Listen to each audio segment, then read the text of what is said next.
আসসালামু আলাইকুম, সকলকে শুভেচ্ছা জানাচ্ছি। আজকের ভিডিওতে কয়েকদিন যাবৎ একটা জিনিস খুব ফেসবুকে ঘুরছে, মিল্টন সমাদ্দার। আমার অনেক ফ্রেন্ডই শেয়ার করেছে বিষয়টা। সেটা হচ্ছে যে উনি ওনার একটা আশ্রম আছে যেখানে অনেক অবহেলিত মানুষকে আশ্রয় দেওয়া হয়, তাদের খাওয়া দাওয়া সহ থাকার ব্যবস্থা করা হয়। এটা নিয়ে বেশ অনেকেই সাহায্য সহযোগিতা করে। বিষয়টা খুব আসলেই আসলে প্রশংসাজনক একটা বিষয়। এইটা নিয়ে ইদানিং একটা বিষয় ফেসবুকে খুব ঘুরপাক খাচ্ছে, সেটা হচ্ছে যে উনি নাকি যে এই যে কাজটা করছেন, খুব ভালো কাজ, জনদরদি কাজ, এটার পিছনে আরেকটা খারাপ কাজ করছেন। অনেকেই এটা বলছেন বা বিভিন্ন সংবাদ মাধ্যমে আসছে, সেটা হচ্ছে যে মানুষের কিডনি বিক্রি করে দিচ্ছেন, মানে কিডনি অপারেশন করে কেটে ফেলছেন এবং সেটা নিয়ে একটা ব্যবসা করছেন। এই ধরনের একটা অভিযোগ আসছে। একজন ডাক্তার হিসেবে আমি কিছু বলতে চাই। সেটা হচ্ছে যে আমি বেশ কিছু ভিডিও দেখলাম, ওনার আশ্রম সম্পর্কে একটু জানার চেষ্টা করলাম। তাতে আমার যেটা মনে হলো যে উনি যে কাজটা করছেন খুবই মানবিক এবং চমৎকার একটা কাজ। যে রাস্তাঘাটে যারা অবহেলিত থাকে, অসুস্থ হয়ে পড়ে থাকে, যাদের দেখার কেউ নেই, তাদেরকে উনি তুলে নিয়ে আসছেন ওনার আশ্রমে এবং সেখানে একটা চিকিৎসা দিচ্ছে, প্রাথমিক চিকিৎসা দিচ্ছে এবং সেখান থেকে তাদের খাওয়া দাওয়ার ব্যবস্থা করছে। এবং এই এই যে কাজটা সে করছে, এই জন্য অনেকে তাকে সহযোগিতা করছে, অর্থ দিয়ে সহযোগিতা করছে। এখন যে অভিযোগটা আসছে, সে নাকি কিডনি বিক্রি করে দিচ্ছে। বিষয়টা আসলেই কতটা সত্যি সেইটা তো আসলে তদন্ত সাপেক্ষে বলা যাবে। কিন্তু আমি একজন ডাক্তার হিসেবে যেটা বলতে চাই সেটা হচ্ছে যে কিডনির অপারেশন, আচ্ছা, একটা মানুষের যদি আপনি কিডনি কেটে অপারেশন করে আলাদা করতে চান, এখানে অনেকগুলো প্রসিডিওর রয়েছে। প্রসিডিওরগুলোর মধ্যে রয়েছে, এক হচ্ছে যে তাকে অজ্ঞান করতে হবে, তাকে পেট কাটতে হবে, কিডনির সাইড থেকে অনেকগুলো লেয়ার কাটতে হয়, কাটার পরে কিডনিতে যাওয়ার পর কিডনির যে রক্তনালী রয়েছে সেটাকে ক্লাম্প করতে হয় এবং তারপর কিডনির অপারেশন বলেন বা কিডনি কাটা বলেন সেটা করতে হয়। কিডনির যে কোনো অপারেশন করার ক্ষেত্রে, অর্থাৎ কিডনির ভিতরে কোনো অপারেশন করার ক্ষেত্রে কিডনি ক্ল্যাম্প করতে হয় এবং যে ক্ল্যাম্প করতে হয় সেই যে মেশিন বা যে যন্ত্র ব্যবহার করা হয় সেটা আসলে অত্যন্ত ব্যয়বহুল এবং সেই যন্ত্র সব জায়গায় অ্যাভেলেবল না। আমাদের অনেক হাসপাতাল রয়েছে, সদর হাসপাতাল তো বটেই, অনেক মোটামুটি মানের হাসপাতালগুলোতেও এই ধরনের যন্ত্র পাওয়া যায় না, ফলে কিডনি অপারেশন তারা করতে পারে না। আমি যে হসপিটালে টাঙ্গাইলে যে চেম্বার করি এবং মিডিয়াম মানের যে সকল হসপিটাল আমি চিনি, কোনো হাসপাতালে এই ধরনের ক্লাম্প নাই, ফলে তারা কিডনি অপসারণজনিত যে সার্জারিগুলো রয়েছে সেগুলো করতে পারে না। কারণ হচ্ছে যেটা বলছিলাম, এই ক্লাম্প মেশিনটা খুবই ব্যয়বহুল এবং এইটা আসলেই এটা একটা জটিল এবং অনেকে এই ধরনের সার্জারি করার মতো সক্ষমতাও নাই। এখন প্রশ্ন হচ্ছে যে মিল্টন সমাদ্দারের বিরুদ্ধে যে অভিযোগটা রয়েছে এইটা আসলেই বাস্তবসম্মত কিনা। একজন ডাক্তার হিসেবে বলবো এটা মোটেও বাস্তবসম্মত না।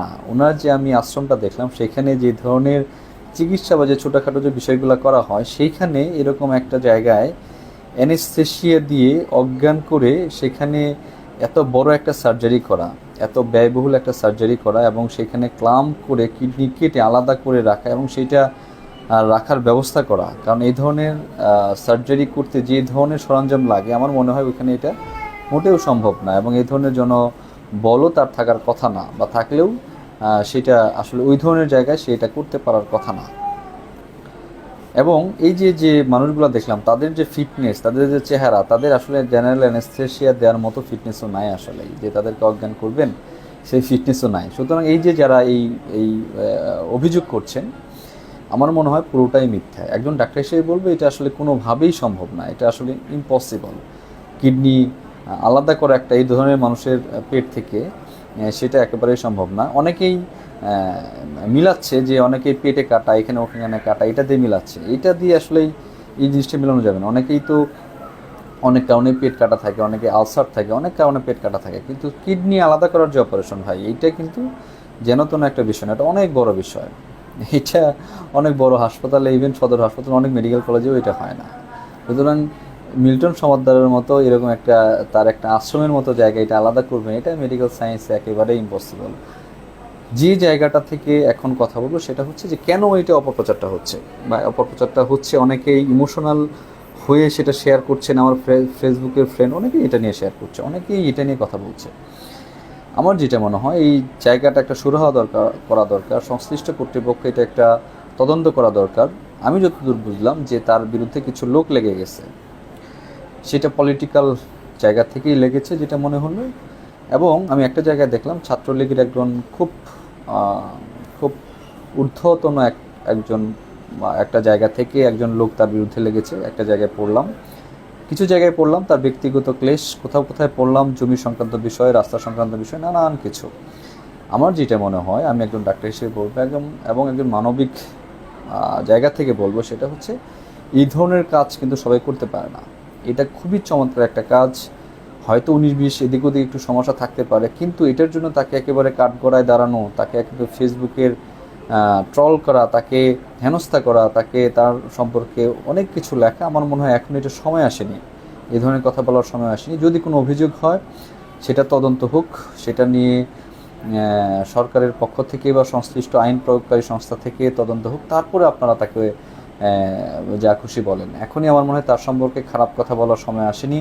আমার মনে হয় সবাই হুজুগে না চলে, ইমোশনালি না হয়ে বিষয়টা আসলে বাস্তবসম্মত কিনা সেটা নিয়ে চিন্তা করবেন। আমি আবার বলছি, একজন ডাক্তার হিসেবে বলছি, ওই রকম আশ্রমে কিডনি আলাদা করে বিক্রি করা, এইটা মেডিকেলীয় সায়েন্স থেকে কোনোভাবেই সম্ভব না। আমার মনে হয় আমরা যারা মেডিকেল সায়েন্সে কাজ করি সবাই বিষয়টা বুঝতে পারবেন। অনেক আমার ফেসবুকের বন্ধু আছে, আমার ফলোয়ার আছে, আমি তাদেরকে অনুরোধ করব, ভাই আপনারা হুজুগে না হয়ে, ইমোশনালি না হয়ে বিষয়গুলো নিয়ে এখনই খুব বেশি তাকে অভিযোগ করিয়েন না, কারণ কাজটা সে খুব ভালো করে আর কি। যে কাজটা সে করছে মানবতার জন্য করছে। যদি তার কোনো দোষ ত্রুটি থাকে সেটা তদন্ত সাপেক্ষে একসময় বের হয়ে আসবে। আপনার এত দ্রুত তাকে আসলে অভিযুক্ত করিয়েন না, কারণ এর মধ্যে রাজনীতি ঢুকে গেছে। তার যে কাজ, তার পিছনে লোক লেগে গেছে, আমার যেটা মনে হয় ব্যক্তিগতভাবে। আচ্ছা, শেষ কথা হচ্ছে যে যারা একটু মানবতার সেবা করতে চান, আপনারা নিজেরাও এই ধরনের কাজ করতে পারেন, আশ্রম করতে পারেন, বৃদ্ধদের জন্য করতে পারেন, অল্প বয়সের যারা বাবা মা হারায় তাদের জন্য করতে পারেন, সমাজে অবহেলিত অনেক লোক রয়েছে তাদের জন্য করতে পারেন। আপনারা যারা আসলেই কাজ করতে চান নিজ নিজ জায়গা থেকে করেন, নিজে চেষ্টা করেন কিছু করার জন্য। যারা করছে তাদেরকে অনুপ্রাণিত করেন, তাদের সহযোগিতা করেন। সেটাও যদি করতে সম্ভব না হয় তাদেরকে অন্তত দোষারোপ করিয়েন না, অভিযোগ প্রমাণ না হওয়া পর্যন্ত দোষারোপ করবেন না। এটা আমার জায়গা থেকে আমি সবাইকে অনুরোধ করব। সবাই ভালো থাকবেন, সুস্থ থাকবেন, সবাই সবার জন্য দোয়া করবেন। আসসালামু আলাইকুম।